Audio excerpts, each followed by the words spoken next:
In Henry V, Shakespeare has Dick the Butcher famously state that when seeking to improve the country, the first thing we do is kill all the lawyers.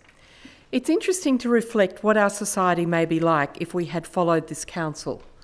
No lawyers may sound superficially attractive, but this also means no rule of law, and in turn, no equality of all under the law.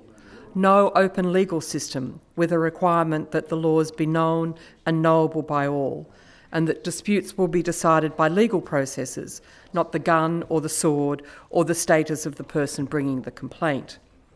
And if it's hard to imagine that a society ordered by the rule of law could exist without a legal system and without lawyers to craft and support it, it is terrifying to imagine a society predicated on mass murder, even if it is of the legal class.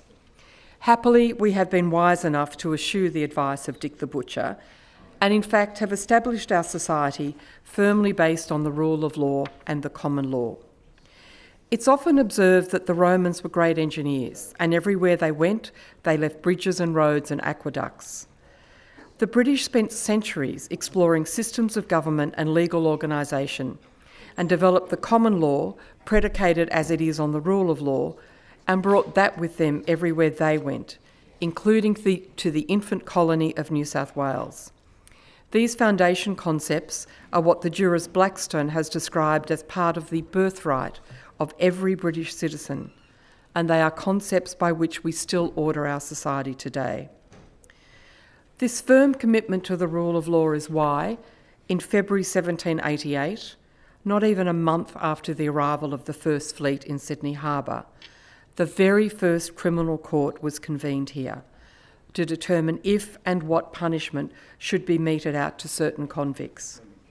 The process was imperfect, and we would not recognise this as a criminal court today. But importantly, from the very origins of colonial life, there was an attempt to act according to the rule of law, rather than rely on martial law, brute force, or some other source of power. This year, we are celebrating the bicentenary of the proclamation of the Charter of Justice in New South Wales. This provided for the creation of the Supreme Court of New South Wales and the admission of barristers and solicitors to serve the people of the colony and to serve in that court. This was a major step in consolidating the rule of law as a guiding principle and in significantly improving both the process of justice and access to justice. Although interestingly, it is these same issues with which we still wrestle today. Although our legal system is not perfect and does benefit from regular revision and review, we should not overlook the strength which a foundation on the rule of law gives to our society. At its simplest, the rule of law means that we are ruled by the law rather than by other sources of power. We have the enormous benefit of living in a representative democracy where people exercise authority not simply because they are rich or strong or high-born or well-educated.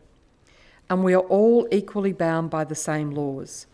There is no partiality towards a particular caste, religion, or social or cultural group. The cry of "Don't you know who I am?" falls on deaf ears, because who you are is subject to the same lawful authority as everyone else in society. The rule of law is a power-limiting mechanism which can trace its origins, perhaps to the example of King Canute, but certainly to the Magna Carta.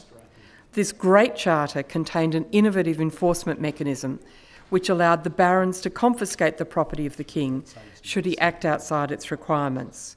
Again, not a perfect legal system, and one which we would query today, but a base on which the idea of restraint of power was able to develop. Ideas further tested and refined in the Civil War of the 17th century. We have not arrived at our legal system by accident, but through years of contest and experimentation, and we are fortunate heirs to this legal tradition. Sometimes we think that tradition is a shackle. We worry about being bound by what was handed down to us and by looking to the past. The error here is to think that progress and tradition are enemies. The founders of this nation were progressive, building on what came before. We cannot have progress without tradition, and we should be grateful for the tradition which we inherited.